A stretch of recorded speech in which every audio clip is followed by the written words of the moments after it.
महिना मोठ्या भाग्याच्या ध्येयापर्यंत पोहोचण्याच्या.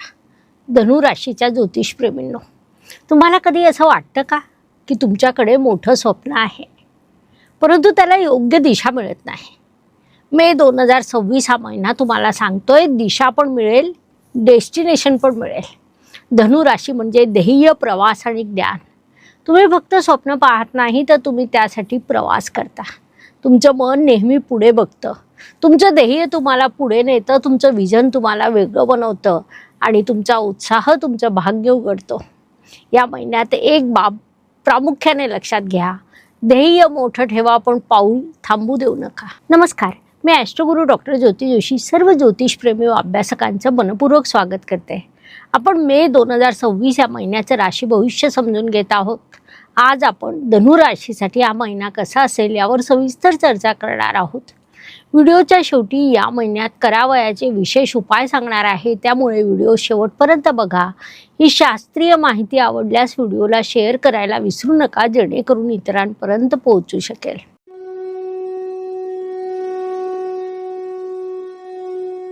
व्यक्तिमत्वाच्या दृष्टीने विचार केला असता धनु जातकांचं व्यक्तिमत्व या महिन्यात अत्यंत पॉवरफुल होणार आहे.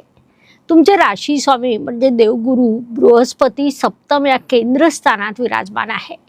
अत्यंत महत्त्वाची बाब म्हणजे तेथून त्यांची दृष्टी तुमच्या राशीवर, तुमच्या लाभस्थानावर पडत आहे. अजून एक अत्यंत मोठी बाब म्हणजे तुमचे भाग्येश भाग्याच्या भाग्यस्थानात विराजमान आहे.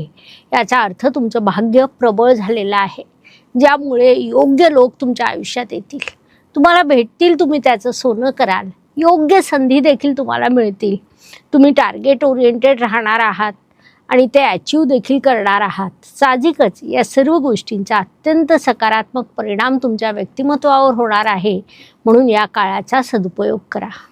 धनुराशीच्या जातकांनी या महिन्यात 5 चुका आवर्जून टाळायला हव्यात. पहिली गोष्ट म्हणजे अति आत्मविश्वास टाळा, कारण तुमचे भाग्येश भाग्याच्या भाग्यात विराजमान आहे, त्यामुळे साहजिकच आत्मविश्वास वाढतो. मात्र कधी कधी अति आत्मविश्वास त्रासदायक देखील ठरतो. दुसरी गोष्ट म्हणजे कुठलाही निर्णय घेताना घाई करू नका. धनुराशी अग्नितत्वाची रास असल्यामुळे काही वेळेला पटकन निर्णय घेते, जो चुकण्याची देखील शक्यता असते, म्हणून कोणताही निर्णय विचारपूर्वक घ्या. तिसरी बाब म्हणजे प्रत्येक गोष्टीत अति अपेक्षा ठेवू नका. मोठी अपेक्षा पूर्ण नाही झाली किंवा एखादी अपेक्षा पूर्ण नाही झाली तर झालेल्या इतर गोष्टीचा आनंद घेता येत नाही. चौथी बाब म्हणजे भावनिक निर्णय टाळा. पाचवी सगळ्यात महत्त्वाची बाब म्हणजे वेळेचं नियोजन बिघडू देऊ नका. या सर्व गोष्टींची तुम्ही काळजी घेतली, या चुका टाळल्या तर हा महिना तुमच्यासाठी अधिक लाभदायक होऊ शकतो. धन, कुटुंब, वाणी या दृष्टीने विचार केला असता धनुराशीसाठी शनिदेवांची स्थिती महत्त्वाची ठरते, कारण ते तुमचे धनेश आहेत. शनिदेव तुमच्या सुखस्थानात विराजमान आहे, ज्यामुळे तुमच्यासाठी आईकडून धनलाभाचे योग निर्माण होत आहेत. कुटुंबात आनंद असेल, घरात शांतता असेल, परंतु कुठल्या तरी कारणाने अचानक वाद होऊ शकतात. अशा वेळी शांत राहणं हे सगळ्यात शहाणपणाचं आणि महत्त्वाचं ठरणार आहे. ही बाब प्रामुख्याने लक्षात घ्या. पराक्रम, परिश्रम, प्रवास या दृष्टीने विचार केला असता धनु जातक या महिन्यात अनेक प्रवास करतील. तुमचं ध्येय प्रवासातून पूर्ण देखील होणार आहे. नवीन ठिकाणं, नवीन अनुभव, नवीन संधी या सगळ्यांचा तुम्ही मनसोक्त लाभ घेणार आहात. थोडक्यात या सर्व दृष्टीने हा काळ तुमच्यासाठी उत्तम म्हणता येईल. या काळाचा तुम्ही पुरेपूर उपयोग करून घ्या. वास्तू, वाहन, जमीन, सुखशांती, मातृसौख्य या सर्व दृष्टीने विचार केला असता तुमच्यासाठी अत्यंत सकारात्मक योग निर्माण झालेले आहेत. घराचं बांधकाम सुरू होईल.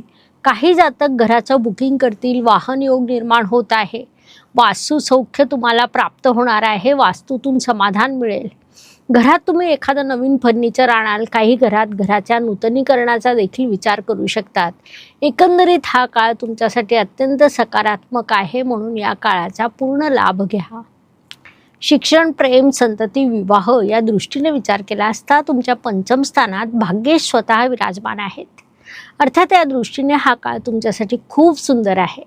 विद्यार्थ्यांसाठी हा काळ मोठ्या यशाचा आहे. टेक्निकल, मेकॅनिकल क्षेत्रातील विद्यार्थ्यांना या काळात विशेष यश प्राप्त होईल. अकाउंटन्सीच्या विद्यार्थ्यांना नवीन संधी प्राप्त होतील. दुसऱ्या पंधरवाड्यात तुमच्यासाठी प्रेम विवाहाचे योग आहेत. संततीबाबत तुम्ही म्हणाल की माझी संतती माझा अभिमान, कारण या पद्धतीने तुमची संतती कार्य करणार आहे.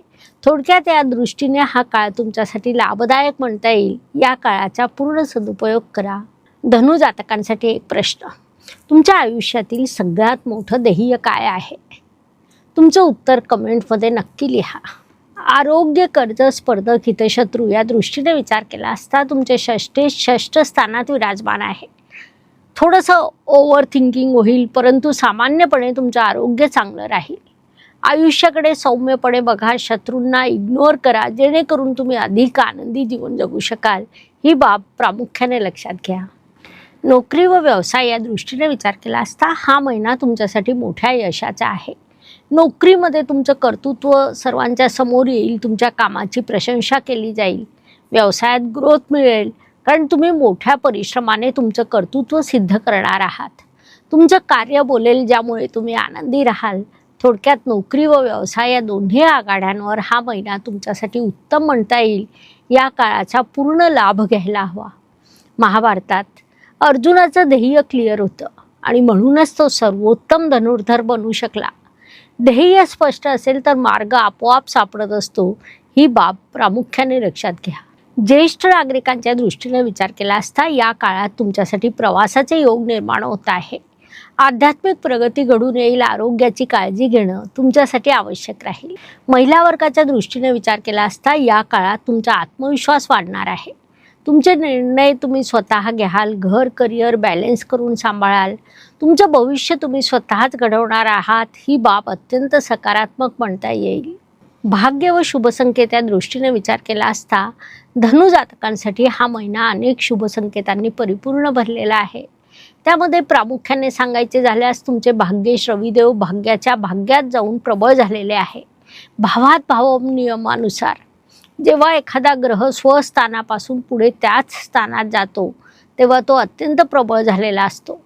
11 मे रोजी देखील तुमचे पंचमेश पंचमात येतील आणि अजून प्रबळ योग बनतील. राहू ग्रह संघर्ष देईल, परंतु गुरु मार्ग दाखवेल. हा काळ तुमच्यासाठी गोल्डन संधी देणारा आहे. या काळाचा तुम्ही सदुपयोग करावा. कर्माच्या दृष्टीने विचार केला असता तुमचे कर्म अधिपती त्रिकोण स्थानात विराजमान आहे. केंद्राचा स्वामी त्रिकोण स्थानात गेल्याने तिथे केंद्र त्रिकोण राजयोग निर्माण झालेला आहे. त्यामुळे तुमचं कर्मच तुमचं भाग्य घडवणार आहे. अडचणी येतील, तुम्ही थांबणार नाही. सातत्याने प्रगती देखील करत राहाल. जीवन कधी कधी तुम्हाला दूर नेतं, कारण तुमचं डेस्टिनेशन हे जास्त मोठं असतं. लाभ व इच्छापूर्तीच्या दृष्टीने विचार केला असता इच्छा निर्माण होतील.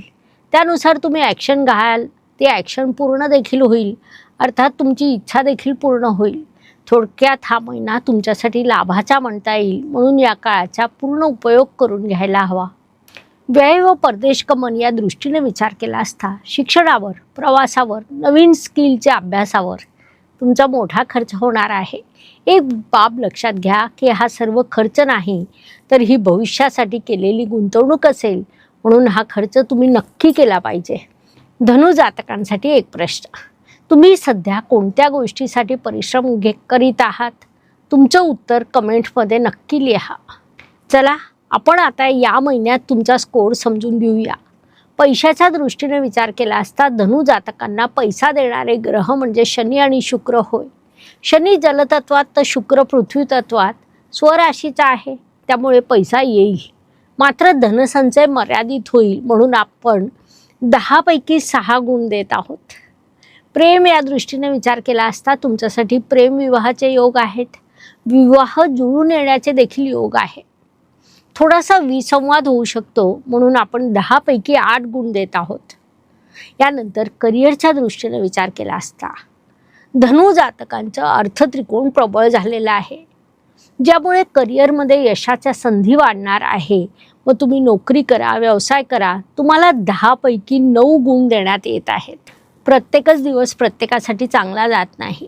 आयुष्य हे सुखदुःख आणि चढउतारांनी भरलेलं असतं. महिन्यातील काही दिवस प्रत्येकासाठी अत्यंत शुभ, काही दिवस तणावाचे, संघर्षाचे जातात. आपण त्या काळात कसं वागतो यावरून आपलं यशापयश ठरतं. हे सर्व मुख्यतः चंद्राच्या गोचरवरून ठरत असतं.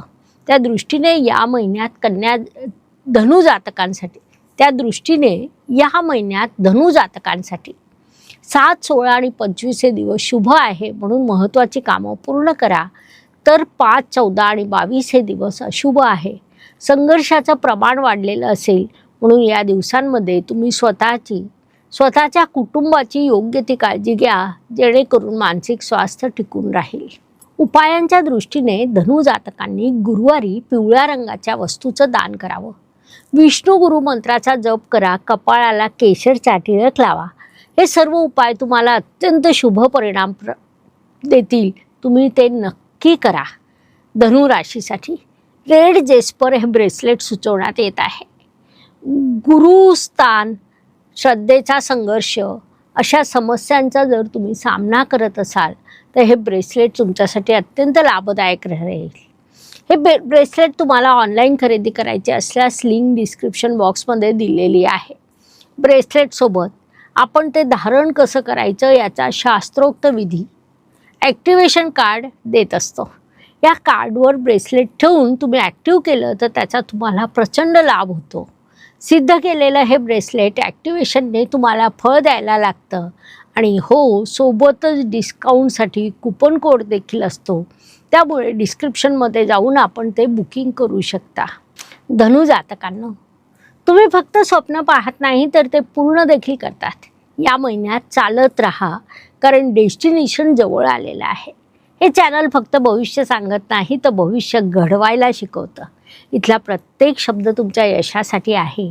म्हणून चॅनलला लाईक, शेअर, सबस्क्राईब करा. बेल आयकॉन ऑन करा. धन्यवाद. शुभम भवतु. जय ज्योतिष. नमस्कार.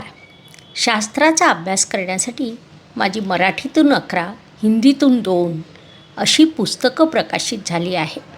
विशेष बाब म्हणजे मी स्वतः संशोधित केलेली ज्योती जोशी पद्धती अर्थात जे पद्धती या विषयावर स्वतंत्र ग्रंथ उपलब्ध आहे.